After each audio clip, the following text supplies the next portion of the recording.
इसलिए नहीं डरता हूं क्योंकि मुझे पूर्ण विश्वास है कि अगर वो 10, 20, 30 हजार कुछ भी लगा के आ रहा है तो ये इंडस्ट्री जो उसको लौटाती है वो करोड़ों रुपए से अधिक की ज्ञान, चीजें, जिंदगी लौटाती है। वो उसके लायक भी नहीं था। आप ये सोचिए कि अगर आज आपको नेटवर्क मार्केटिंग ना मिली होती, अगर आप डायरेक्ट सेलिंग ना जानते, अगर आज आपको किसी ने डायरेक्ट सेलिंग की दुनिया में ना लाया होता, तो क्या आपकी जिंदगी वैसी होती जैसी आज है? क्या आप वैसे होते जैसे आप आज हैं? क्या आपका कॉन्फिडेंस वैसा होता जैसा आज आपका कॉन्फिडेंस है? क्या आप वैसे इंसान होते जैसे आज आप हैं? राइट? आपके अंदर जो इंसान पैदा हुआ है, आपके अंदर जो लीडर पैदा हुआ है, आपके अंदर जो सोच पैदा हुई है, ये डायरेक्ट सेलिंग की देन है। इस इंडस्ट्री के ये पैसों से नहीं मिलती, ये पैसों से नहीं अरे 10,000 क्या साला लाख रुपए भी लगाने में डरो मत। अरे लगाओ, डरिए मत। हमारे हार का सबसे बड़ा कारण है हम पैसा लगवाने में डरते हैं।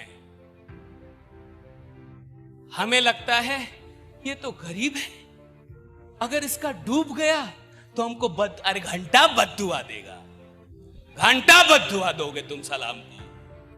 तुम फेल हो गए तो मैं रीजन, तुमसे हो नहीं पाया तो मैं खराब।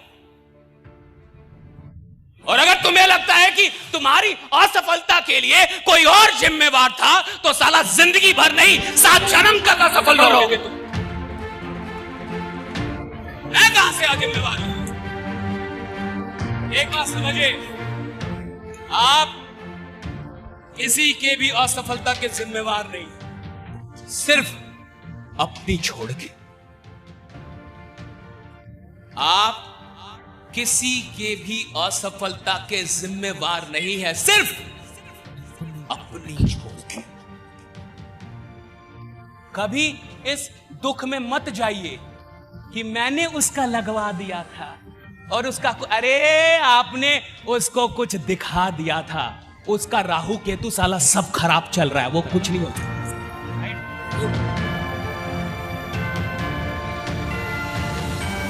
आपने काम किया था। और एक बात याद रखिए, अगर कोई भी इंसान इस दुनिया में गरीब है, दुख में है, तो क्या वो आपके चलते हैं? क्या आपका कंट्रीब्यूशन है उसकी गरीबी में? क्या आपने उसे गरीब रखा है? वो अगर गरीब है तो प्रकृति के चलते हैं, अपने पूर्व जन्म के कर्मों के चलते हैं, या फिर ईश्वर या फिर ब्रह्मांड की किसी शक्ति के चलते हैं, या फिर अपनी सोच, विचार, आदतों के चलते हैं, चरित्र के चलते हैं, ज्ञान के चलते हैं। आपका उसकी गरीबी में कोई कंट्रीब्यूशन नहीं है। लेकिन अगर वो गरीब इंसान ईश्वर किसी भी माध्यम से आप तक भेजता है तो आपको यह मानना चाहिए कि ईश्वर मुझे उस इंसान की गरीबी को दूर करने का माध्यम बनाना चाहता है।